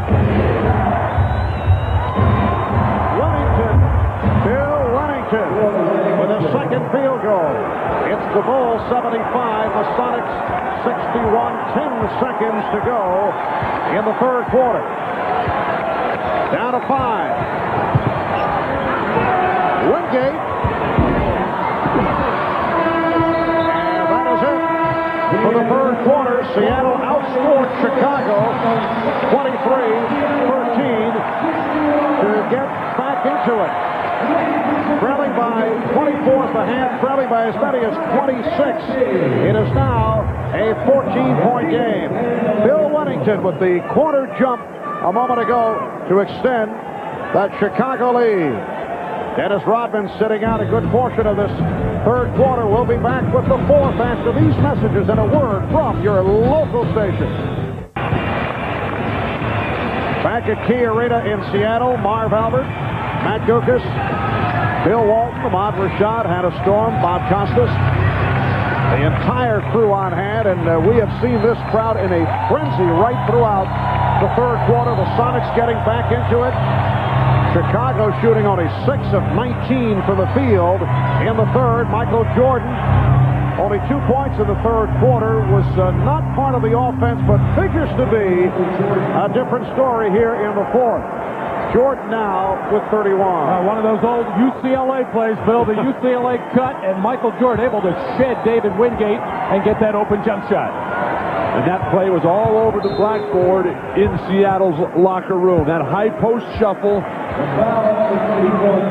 When Wennington sets that pick, Kukoc will just dump it right down to him. Sam Perkins too late. The guard, I think, has to go ball side on that play with Jordan particularly, so you can front him down low if he does take that post position. And a foul on Wennington, a non-shooting affair.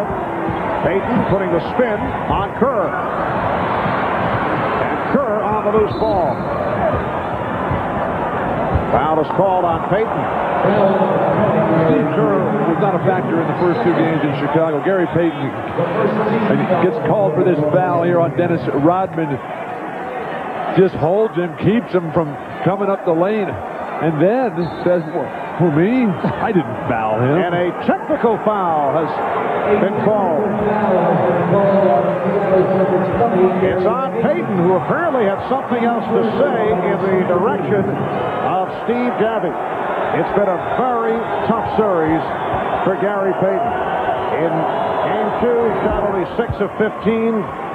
Game 1, played 47 minutes, only 6 of 17 from the field. And it's hard to understand what he could possibly be complaining about. He clearly grabbed Dennis Rodman. It was a good call.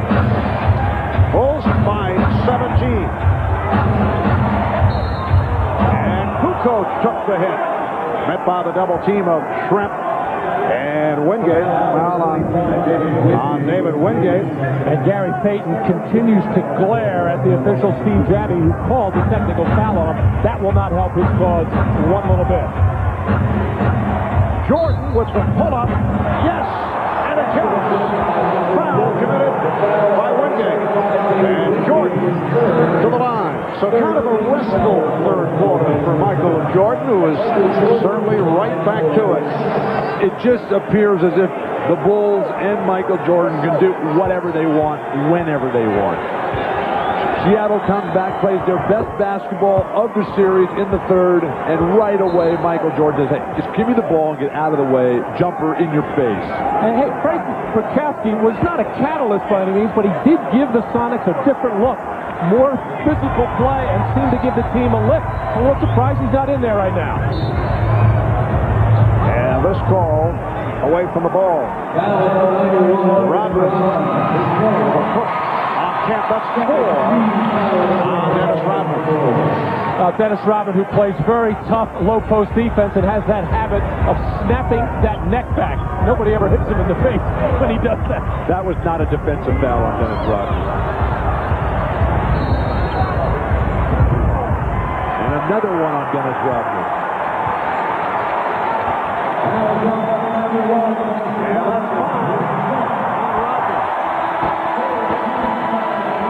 Longley walking over to the scorer's table. He will come on for Rodman. Rodman and Kemp underneath the basket. Hard to see where that foul is on Dennis Rodman. Sean Kemp initiated everything. This points out the problem that Ron Harper not being available today, just not the regular rotations to keep Kukoc in the front court. But obviously the Bulls have managed despite that. It helps when you have Michael Jordan on your team in a lot of different respects. A 20-point Chicago lead. Kukoc for 3. And Perkins with the box out. Shrep had to save that lead thrown by Payton.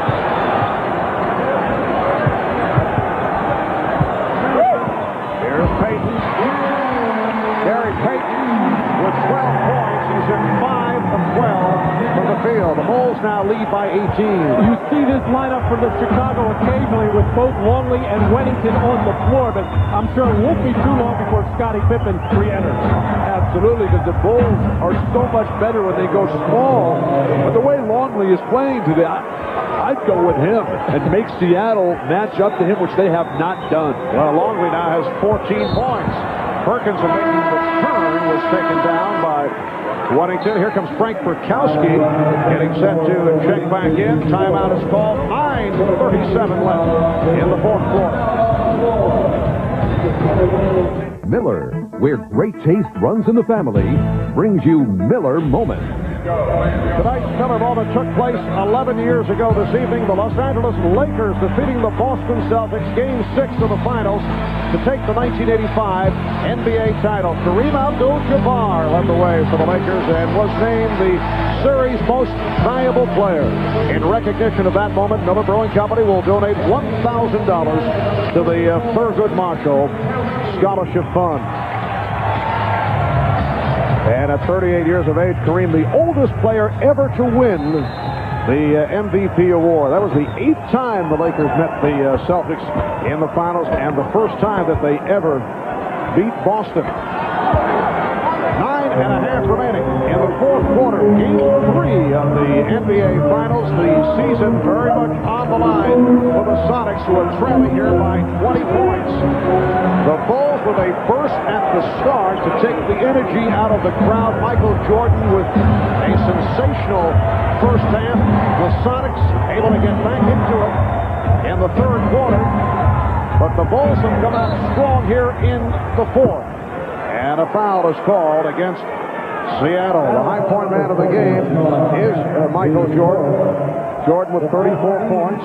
Sean Kemp just picked up his 4th personal foul, and it will put Luke Longley at the line. Well, Luke bouncing back very nicely here in Game 3. In Game 2, he had as many stitches as he did points and rebounds combined, 5. But he came out in this first quarter and really made a statement offensively, much as he did in Game 1. That's not a good day when your stitches outnumber your points and rebounds combined. That play all set up by Tony Kukoc, Sean Kemp has not shown an ability to contain him on the perimeter. Tony in game 1 and 2 was critical at the decisive moments. That play again, setting it all up with penetration.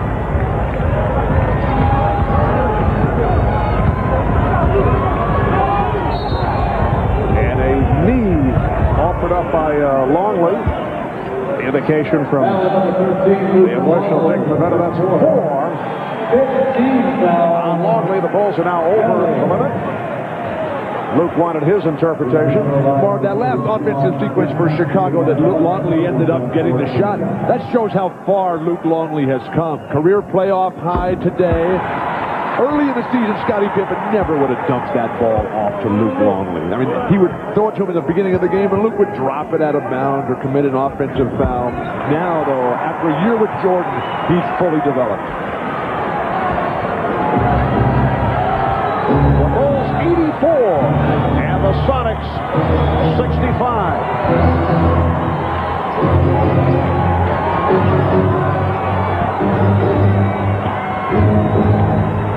Down to 5 on the 24.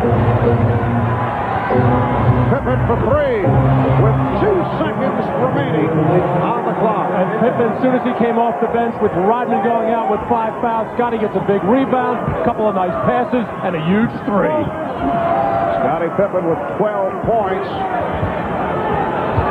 And Scottie has done it once again in a number of departments. 8 rebounds, 8 assists. Although he has not shot well at 5 for 14. Marv with the Bulls. Oh, Longley off the penetration again. Kemp can't keep him under control. George Karl needs another timeout. What a game for Luke Longley. 17 points for the product of Australia. 7:55 to go in the 4th quarter. And the Bulls now lead 89-65. That's Pippen from 3-point range with the shot clock running down. We'll be back at the Key Arena in a moment.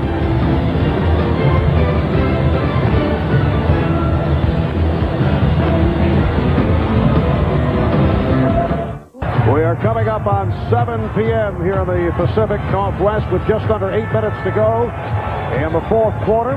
A reminder, following our telecast here on NBC, we invite you to tune to CNBC on your cable system for an NBA Finals post-game special. Our entire cast will be on hand to recount the game with highlights. We'll hear from some of the players. You'll see some of the press conferences as we look back at Game 3 here in Seattle.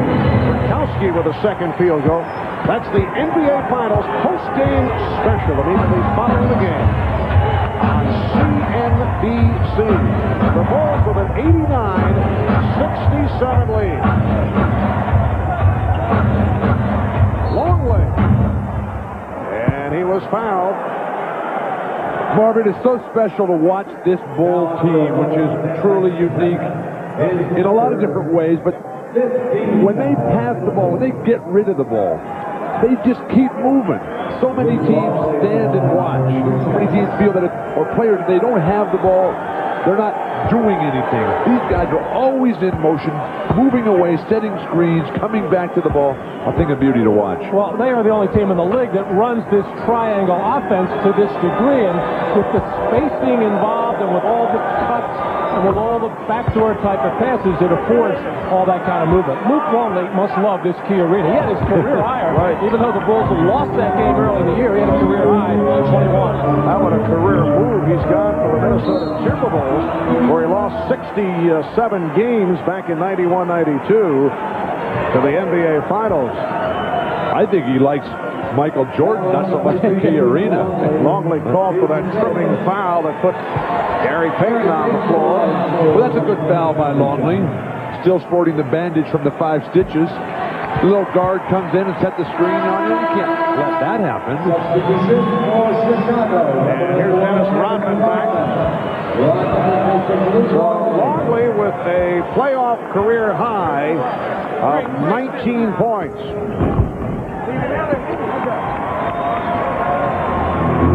This game being seen worldwide, but you know they're enjoying it in Luke's native land of Australia, a member of the 1988-1992 Australian Olympic teams. It was certainly his finest moment as a professional. And Jordan fouled by Hawkins, and Rodman and Burkowski getting involved.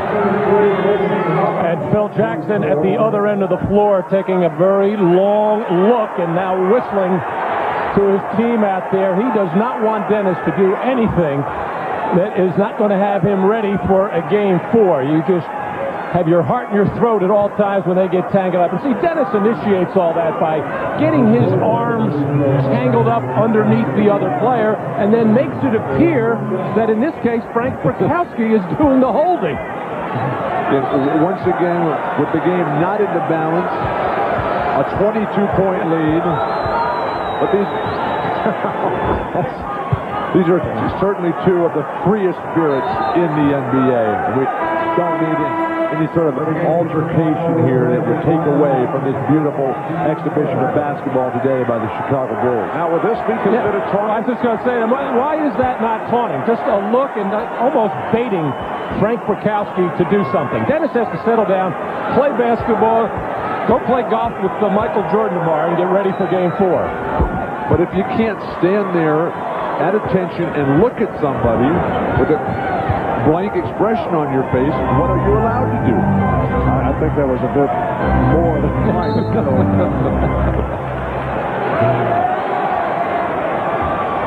And a foul on Pippen. That is his third. Bulls are over the foul limit. Coming into this NBA Finals series, all the Bulls were saying that, well, the 72 victory season is certainly wonderful. They're able to roar through the playoff, beating Miami and then New York and Orlando. But it wouldn't mean a thing. They felt it wouldn't mean anything until they, as Michael Jordan put it, completed the picture. And they are now playing for a place in NBA history. And they wanted to come up with an effort here tonight, at least in one of these games, that would be clear-cut, because they have felt that they have not played well against the Sonics, and they have certainly come through here this evening. Well, they won't admit it because they don't believe in taunting the opposition, but they had to have a meeting between the key guys and said, hey, look, let's go undefeated during these playoffs. They did lose the one to the Knicks in Game 3. And again, Burkowski and Rodman come together, and the officials very quick to move to that scene. Burkowski with number 4. Rodman flashing to the ball. No need to overplay or try to deny him. Dennis is not looking to swing that sky hook across the middle. Gary Payton doing a lot of trash talking. Needs a little bit more game to back that talk up. Gary Payton coming in as the brilliant player, over 20 points a game. In the series, he's got 40 points total in the series. This is the story tonight. Jordan, 11, 22, 36 points. And Payton only 5 of 13, 14 points, along with 8 assists. You mentioned the playoff run, Bill. Well, the Bulls on their way to making it a record of 14-1 in the playoffs.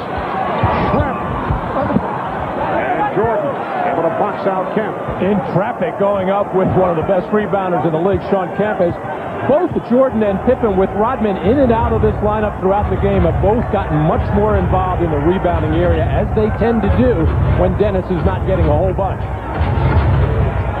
Shot clock down to 4. Jordan. And Rodman and Burkowski get involved. It looks like Pavetta has given the ejection sign. This has been brewing the last couple of minutes. I think he's thrown both out of the game.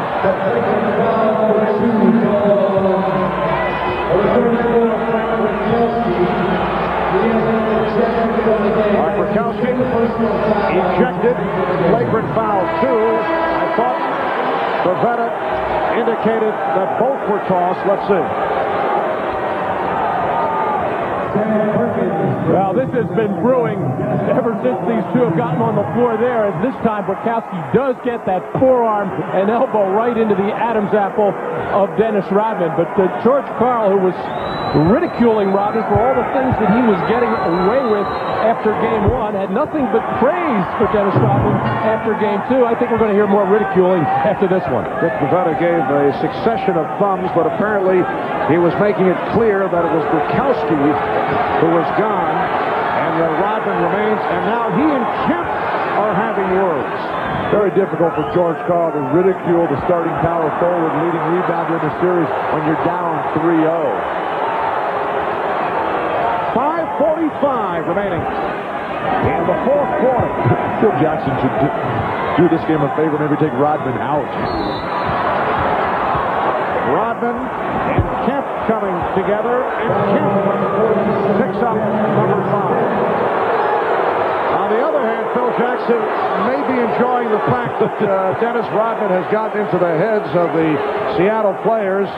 And Michael Jordan just came over, giving us a look as if to say he's kind of amused by it, but what's going on here? And Phil Jackson just peeking up at the clock again, wishing this thing would end without getting any further incident from Dennis Rodman.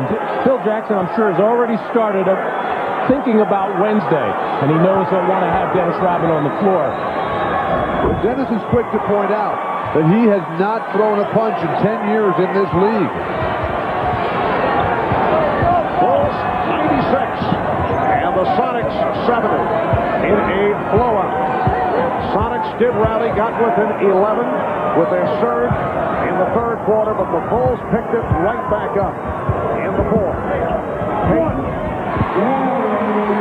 We're coming up on 5 minutes remaining in the fourth quarter. Again, Mark, a nice play by Gary Payton, but just one guy involved. Dribble up the whole way, get in the post, everybody else standing around watching for Seattle. There's 3 men involved, and then come back to the weak side. Foul. And he will head to the lines on Perkins. Bill Wennington checking in. Dennis Rodman very upset that he's the man going to the bench. And I'm sure Phil Jackson will breathe a sigh.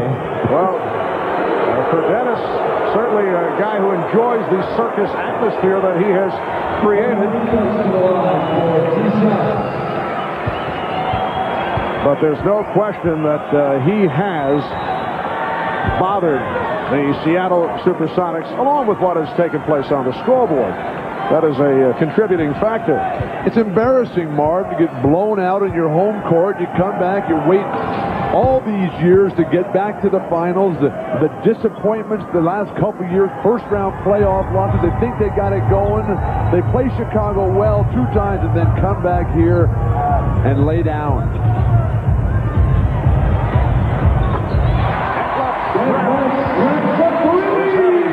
Best game of this series, very quiet. In games 1 and 2, 16 for Shrimp. And the Bulls now lead 98-75. The last time the Bulls were here in Seattle was back on November the 26th, and the Sonics beat the Bulls in a come-from-behind effort. That was more than 6 months ago, though. Shot clock down to 1. Putzler. It's a 24. Well, I wouldn't say the Seattle team laid down in any way, shape, or form. They just got hit by a buzzsaw at the start of this game, the Chicago Bulls and Michael Jordan, and how he likes to assert himself on the road in these playoff situations. He gets, I think, more pleasure out of winning these games on the road than at home. And Michael will sit it out the rest of the way. That's the final numbers, 11 of 23, 36 points. And he was 11 for 11 at the line. Foul committed by Randy Brown. For Michael Jordan, his high game in this series, and certainly feeling much better about things. He was very unhappy, very frustrated, but about the way he played and about the way the club played, although they beat the Sonics in Game 2.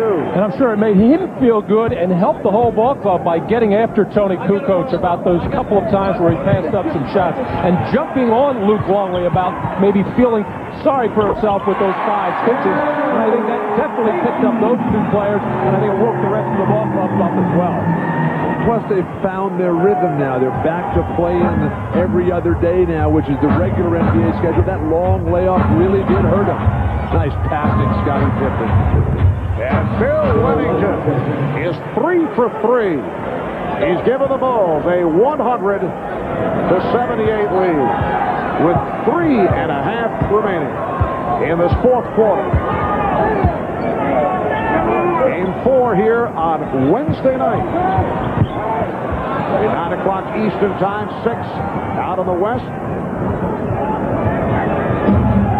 Bill Jackson now has Randy Brown and Judd Bushler on the floor, along with Scottie Pippen, Tony Kukoc, and Bill Wennington. But Mark, look how it keeps going. The flow is still there. Dribble away, pass back up top, screen away, half to the weak side, spot up jumper. And Randy Brown is 2 for 2, including a 3 earlier. He has 5 points, Bulls 102-78 over the Sonics. We mentioned coming into tonight's game that only 2 teams have ever come back from a 2-0 deficit now on Kukoc to win in the NBA Finals. No one has ever come back from 3-0 to win an NBA Final Series. Timeout called. The Bulls certainly enjoying things. 2:43 remaining in the fourth quarter. And it's Chicago 102 and Seattle 78. And as we were headed to commercial, there was a technical foul called on Detlef Schrempf. Detlef was fouled on a 3-point jumper a minute or so ago. They didn't call it. The game's over, but he wants to get to that line and shoot his 3 free throws. He's not getting there. 3-point shooting has been a major problem for the Sonics throughout this series, and give the Chicago defense a lot of credit. They have challenged most of them. Obviously, Randy Brown got a piece of the arm on Trent on that one, just going by that reaction. But Chicago probably has figured this kind of defense out more than any other team in the league. They will live with some post-up scoring from a guy like Kemp or a guy like Shaquille O'Neal, but they do not want to let the good 3-point shooters get off and get going, and then get other people involved and get second shot opportunities, and it has worked to perfection throughout these playoffs. But the versatility of the Bulls, Matt, allows them to change that to whoever they're playing against. The reason that you think you have a chance in the post-up game is that's where they have Longley, that's where they have a short power forward in Dennis Rodman and a 4 interior defender in Tony Kukoc. You certainly don't think your game is going to be winning by beating Michael Jordan one-on-one on the perimeter. Wennington, Steve Scheffler, and Eric Snow, seldom used players by the Sonics, have taken the floor. So George Karl emptying his bench in these final minutes, and we have now reached garbage time. I don't know, is that possible in the NBA Finals? I guess it is. 2 minutes to go. The Bulls with a 103-80 lead, on their way to making it 3-0 in this best of 7. Steve Kerr going to the left hand. Movement without the ball, a thing of beauty. Schrempf, 105-82. And we're down to a minute and a half to go. This crowd is filing out. They have waited to the last few moments. Bushler able to drill it. This capacity crowd of better than 17,000 staying to the very end, despite the fact that the home team has been rocked solidly.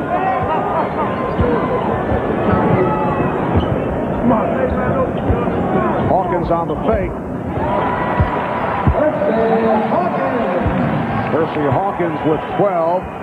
That left Tremp leading the Sonics with 20. Gary Payton with 19, but these numbers are just cosmetic. The Sonics working their way back into it in the third quarters. They came within 11, but the Bulls were able to accelerate once again and recaptured the big lead. Bushlet on the line, fouled by Eric Snow, the rookie from Michigan State. Well, it has been a roller coaster ride for these Seattle fans over the last 3 years. The getting knocked out in the first round, the last couple, and then looking like they had that Utah series well in hand, losing Game 5 here at Key Arena, getting blown out at Salt Lake in Game 6, and then barely hanging on to win Game 7. So this crowd has been analyzed and teased. Here's Brown, fouled, hit by Snow, and Randy Brown will go to the line. And again, the questions will surface regarding that man, George Karl, who certainly has not been happy about his contract situation. George Karl did have his contract extended for next year. Would like to have that long-term extension. Of course, Phil Jackson, his contract up at the end of this season. No extension there yet. Down to a half minute remaining in the fourth quarter. 108 to 84. Wingate.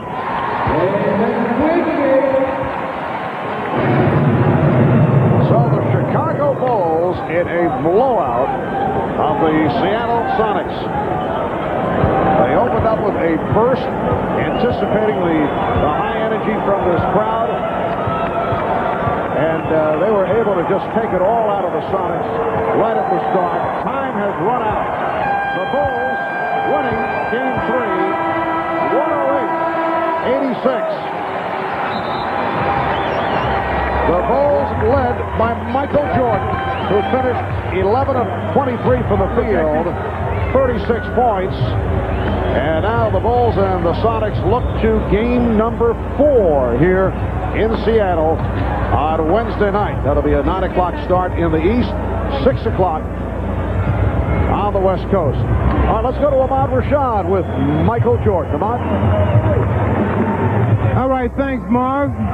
Michael, finally a game that you guys can feel some satisfaction with. You won the last 2 games, but really not played very well. Today you played excellent. Well, I thought we were going to give it away a little bit in the third quarter, but I think the first half we came out and basically took the crowd out of the game and took some of their momentum very early. And from that point on, I think we tried to control everything, and we pretty much did. I think when they started making a run at us in the third quarter, we just had to find something to contain them and slow them down because they were coming very hard. How do you account for that start that you had today? Because in Game 2, you guys started, very lethargic, no energy, but not tonight. Well, as I said, I think when we get on the road, we become a little more focused. We go out and we know what our jobs are, and we don't have to worry about family tickets and all the lot of distractions that we have to go through, man. It's good to be on the road so we can bond together and play better. How about your focus? I know in the first couple of games you felt like you were struggling a little bit, but today you came in talking about making a statement. Well, I know this is the Gloves home, and I wasn't going to verbalize any kind of confrontation with them. I was just going to come out and play and let my basketball do all my talking. And I know that the crowd can get very hostile, but me personally, these are the things I like to play at, in the atmosphere that I like to play at. Just come in and focus on basketball and block everything else out. All right, Michael, thanks a lot. Great game. All right, let's go over to Jim Gray, who is with Dennis Rodman. All right, thank you very much, Ahmad. Dennis, you came out and you crushed them in the first 10 minutes of the game. Was that the game plan? Michael Jordan said before the game that's what needed to be done. Well, I look at it like this, all night long I've been saying, I couldn't sleep. I said, we got to get this game. We have to get this game. And Michael, I figured Michael come out and do his job, and the rest of the supporting cast did this too.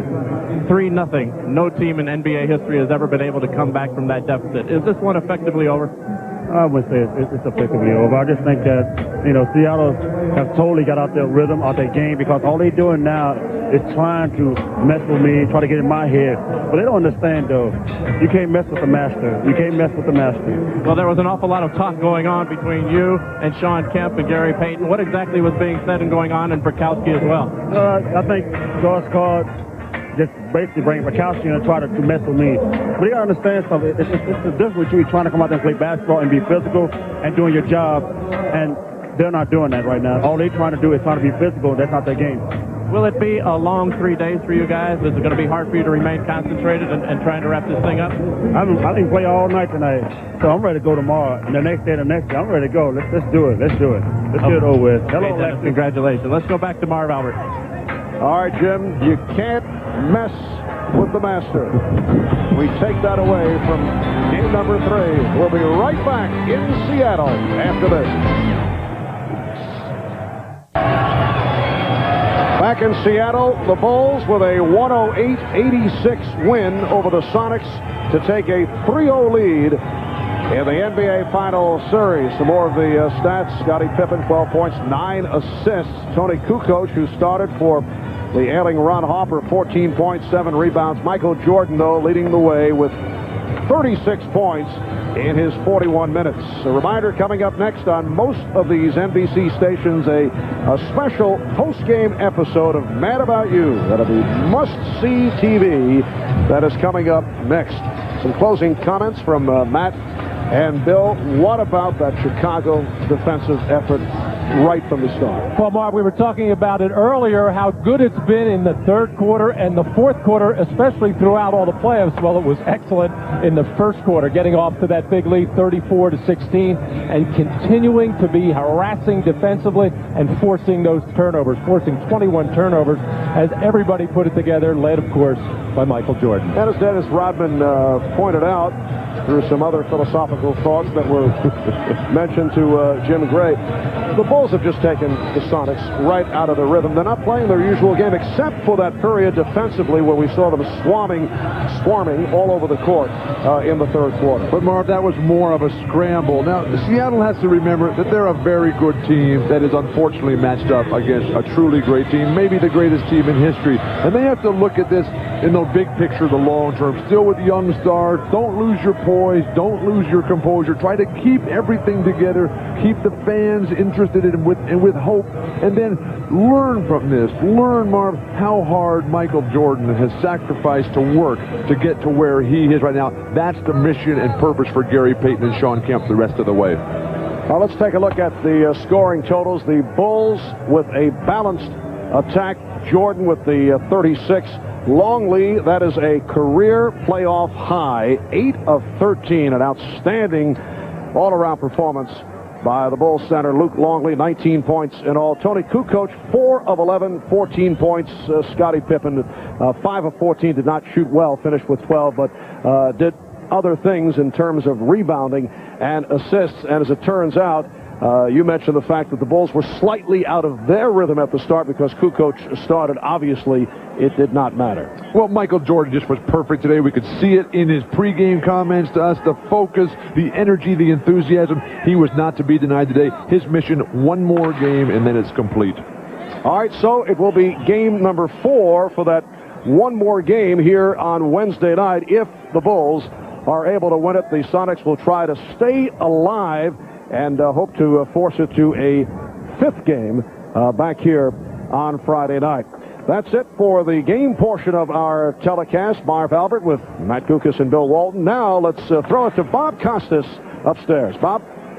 Okay, Marv, thanks a lot. I guess now we can begin calling them the Inevitables, up 3-0. It's only a matter of when they close it out. They have 2 shots at doing it here in Seattle. If Seattle can win 2, obviously they would force a 6th game back in Chicago. That doesn't appear likely at this point, so it appears that if Chicago wins their 4th championship, they will do it for the 3rd time out of those 4 titles on the road. Only once against Portland in 1992 did they finish it on their home floor. They have a mission on Wednesday, not just to win the championship, but to complete the sweep and stake another claim to greatness.